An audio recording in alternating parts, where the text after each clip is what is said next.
The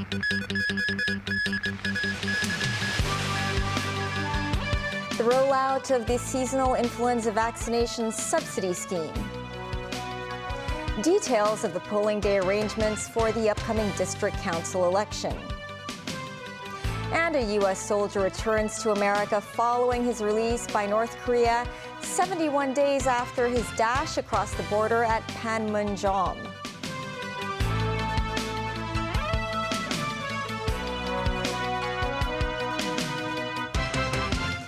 Hello and welcome to TVB News. A 5-year-old girl who suffered from influenza A infection died of complications earlier this week.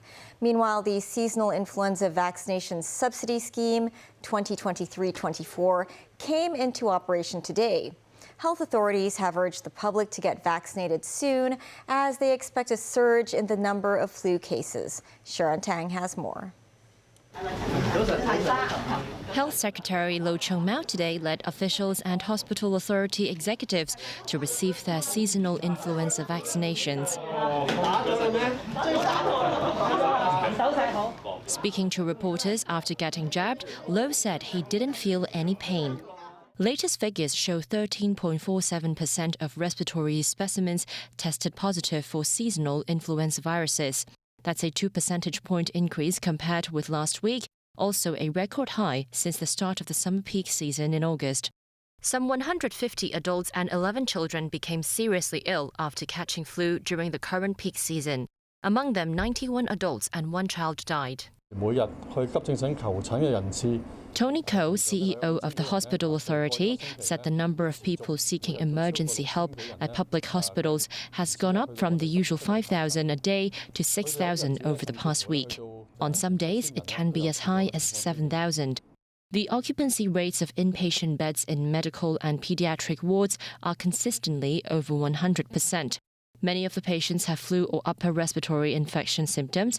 The health chief expects not only the number of flu cases will reach its peak in the coming winter, but COVID is very likely going to make a comeback. Lo Chung-mau said social distancing measures, especially mask wearing, were implemented in the past few years. He said the coming winter will be the first since mask wearing is no longer mandatory, which he believes will pose a great challenge to the medical system.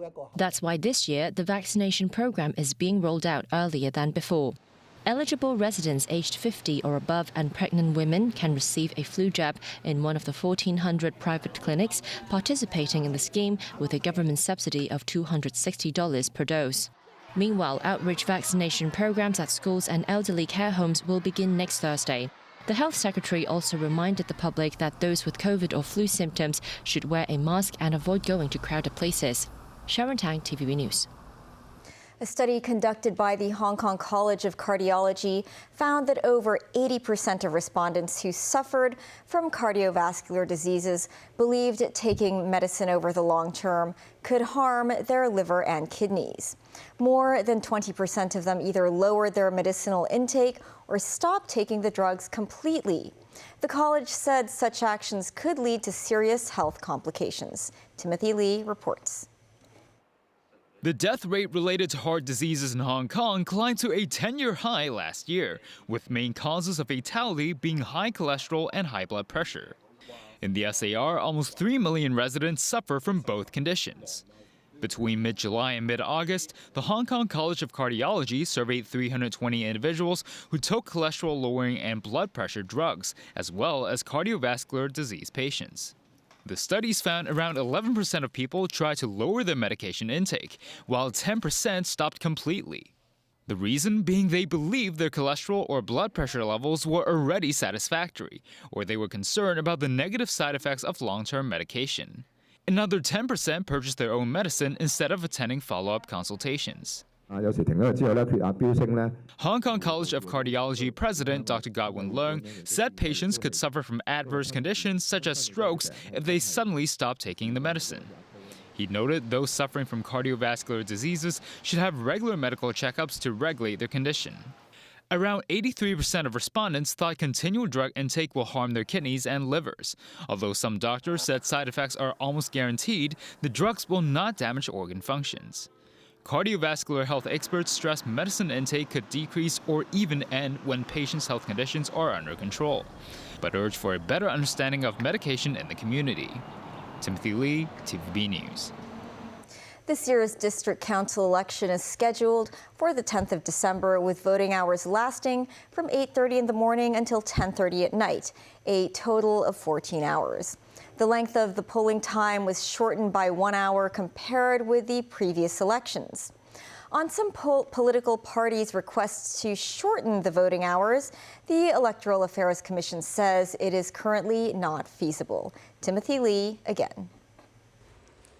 Nominations for candidates in the latest district council election are due to begin in the middle of next month. Under the district council election reforms, there are a total of 470 seats across the SAR's 18 districts. Among them, 179 members are appointed by the chief executive, while directly elected seats have been reduced to 88. More than 4.3 million voters are eligible to cast their votes for the directly elected district councillors at 600 polling stations to be set up across the city. Voting hours at polling stations will be 1 hour shorter than before and will last from 8:30 a.m. to 10:30 p.m. Responding to some political parties seeking to further shorten the voting time, Electoral Affairs Commission Chairman David Locke said it is not feasible at present. He added voters should be given ample time to make decisions and adjust to the new changes to the electoral system. The new 176 indirectly elected seats will be selected by around 2,500 votes coming from the 3 committees: the area committees, district fire safety committees, and district fight crime committees. Voting for this will last for a total of only 6 hours. Polling stations will also no longer be available near the mainland border, since the city has returned to normalcy after the pandemic. The Home Affairs Department earlier mandated care team personnel must resign from their respective teams if they are joining the election.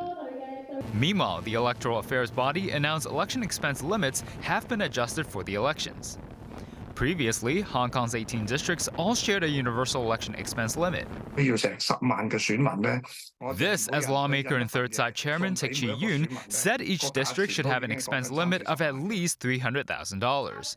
He added other small parties like his are already struggling in competing with larger political bodies in terms of resources.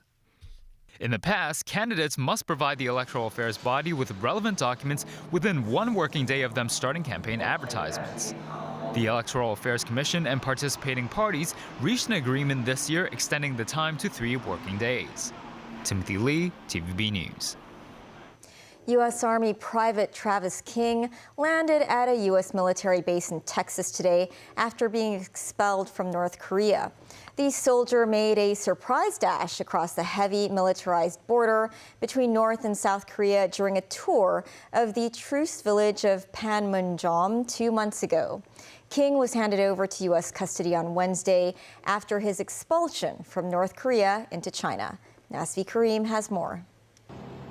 This video from Reuters reportedly shows Travis King being escorted into Joint Base San Antonio in Texas after a flight from Osan Air Force Base in South Korea. The soldier ending 71 days in North Korean custody after he sprinted across the border from South Korea on July 18th. When King made the dash, the world waited for Pyongyang's reaction. Would the Kim Jong-un regime use the 23-year-old as a bargaining chip and a propaganda tool for a black man claiming to have suffered racial discrimination? Instead, North Korea released him with little fanfare to Swedish officials in Dandong, China, from where he was handed over to U.S. authorities. Some analysts suggest King, recently released from a South Korean prison after being convicted of assault, was a burden to Pyongyang and held little intelligence value. He was dismissed as an illegal immigrant, with state news agency KCNA saying he sought refuge in North Korea because of unequal treatment he faced in the U.S. military. In Washington, the State Department said the Biden administration did not offer any concessions to Pyongyang. Neither did it represent a major breakthrough between the two countries. I am not aware of them asking for anything. Doesn't mean that they didn't, but I'm not aware if they did. I'm just not aware whether they did or did not ask for anything. We did not give them anything. We made no concessions as a part of securing his return. Miller hailed China's role in securing King's release, with the foreign ministry saying today Beijing provided assistance at the request of the U.S. and North Korea. From Dandong near the North Korean border, King was taken to Shenyang and then on to Osan in South Korea before being put on a U.S.-bound flight.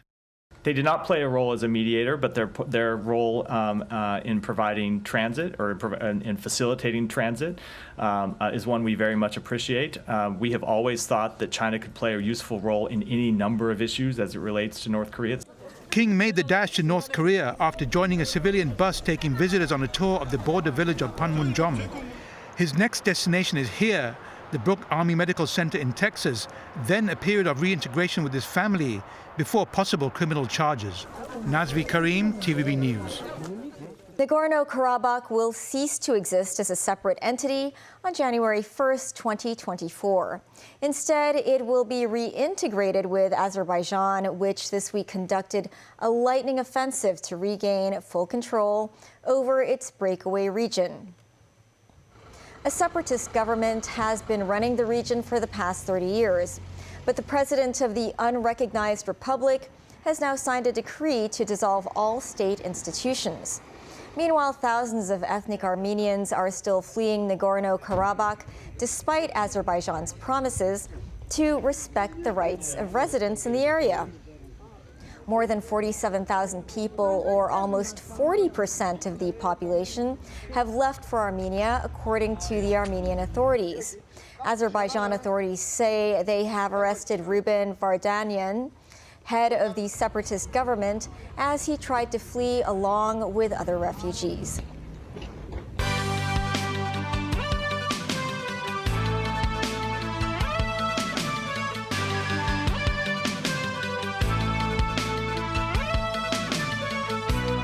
Solomon Islands Prime Minister Manasseh Sogavare said he recently skipped a Pacific Islands leaders summit at the White House because he wanted to avoid a lecture. Sogavare told reporters at a press conference in the Solomon Islands Wednesday that while he spoke at the United Nations on his visit to the U.S., he skipped the Pacific Island Leaders Summit at the White House because he said last year at the first summit, nothing came out of it. They lecture you about how good they are, he said. U.S. President Joe Biden promised the Pacific Island leaders infrastructure investment, but Sogavare told the UN General Assembly that China's development cooperation is less restrictive.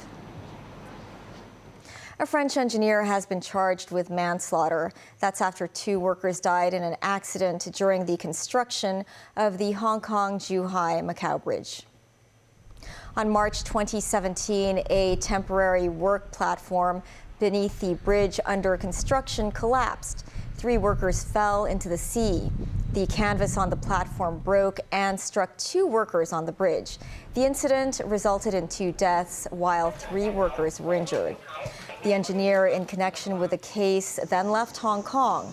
He was later put on the police's wanted list on suspicion of manslaughter after an investigation showed he had neglected the safety of the workers. 6 years after the accident, the engineer was arrested at Hong Kong International Airport on Tuesday. No plea was taken today. The case has been adjourned until January next year, and the man has been granted bail of $100,000 and banned from leaving the city. Former Chief Executive Tung Chee-hwa has resigned as chairman of Our Hong Kong Foundation. Replacing him is the body's former executive vice chairman, Bernard Chan. Tung, who also stepped down as vice chairman of the Chinese People's Political Consultative Conference earlier this year, will remain as honorary chairman of the foundation. The think tank was established by Tung back in 2014 with the aim of studying public policies that affect the city. The new chairman, Bernard Chan, says he will lead the foundation with a fresh perspective to continue making contributions to Hong Kong's stability and development. That is the news. Thanks for watching. Bye for now.